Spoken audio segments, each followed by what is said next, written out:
Entonces, tercer pilar, pilar contributivo. Hoy nosotros conocemos que el sistema pensional tiene un régimen de prima media, un régimen de ahorro individual. Ambos compiten entre sí, no son simétricos. Las condiciones para pensionarse en uno y en otro son distintas en términos de semana. En el ahorro individual sabemos que hay un monto, mientras que en el otro pues hay unas características específicas, promedio de los últimos 10 años. Hoy lo que vemos es una complementariedad.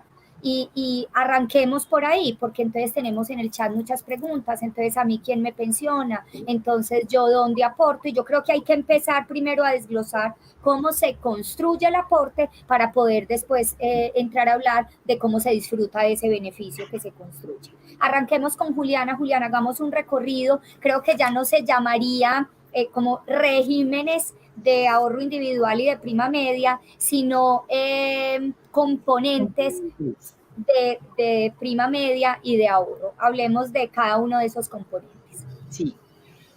Bueno, entonces este proyecto de ley nos plantea un nuevo sistema. Nosotros venimos hablando desde la ley 100 del Sistema General de Pensiones y este proyecto de ley nos sitúa en otra palabra, en otro modelo, y es el Sistema Integral de Protección para la Vejez.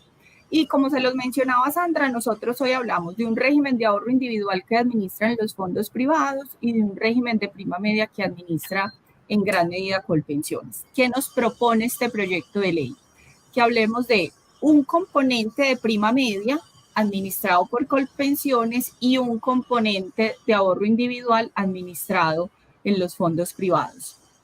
Tenemos hoy un porcentaje de cotización sobre el ingreso base, sobre nuestro salario, sobre nuestro ingreso si somos independientes, del 16% sobre ese ingreso o ese salario.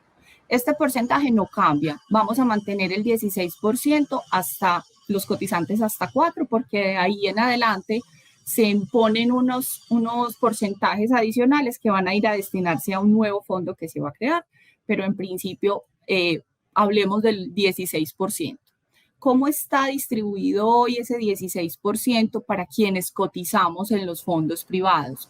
Ese 16% nosotros lo separábamos o lo segmentamos en un 11.5% que iba destinado a nuestra cuenta de ahorro individual, un 1.5% que llevábamos a un fondo que denominamos Fondo de Garantía de Pensión Mínima, y nos sobraba un 3% que distribuíamos entre la adquisición de un seguro de invalidez y de sobrevivencia para cuando nos ocurren estos siniestros, y lo que restara de esa compra de ese seguro, que lo hace el fondo en nombre de los afiliados, era la comisión de administración para la administradora de pensiones. Aquí vamos a tener el primer cambio. Pese a que es el mismo 16%, la distribución va a ser distinta.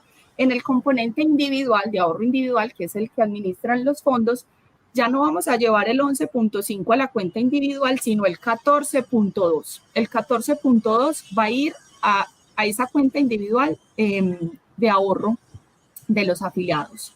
Tenemos un 1% que vamos a destinar a un fondo que se va a crear nuevo y que va a administrar Colpensiones y se va a llamar Fondo de Ahorro. Ese 1% vamos a llevarlo a ese fondo de ahorro y nos queda un 0.8% que va a ser el valor de la comisión o gastos de administración de la AFP.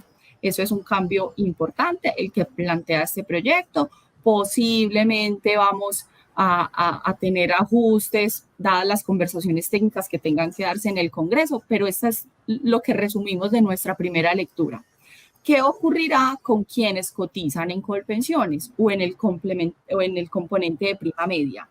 Ese 16% también va a tener una variación, porque vamos a llevar entonces el 13.6% al Fondo Común de Vejez, que hoy tiene Colpensiones, ahí no hay novedad, pero a medida que avancen los años, el proyecto de ley propone que parte de ese 13.6% vaya también a ese fondo de ahorro. Es decir, a ese fondo de ahorro al final vamos a concurrir quienes cotizamos una parte en el fondo privado y también Colpensiones. Vamos a llevar allá un pedacito de ese aporte. Y en Colpensiones, el 2.4 restante sobre ese 16 va a destinarlo a adquirir el seguro de invalidez y de sobrevivencia y a cubrir los gastos de administración de Colpensiones.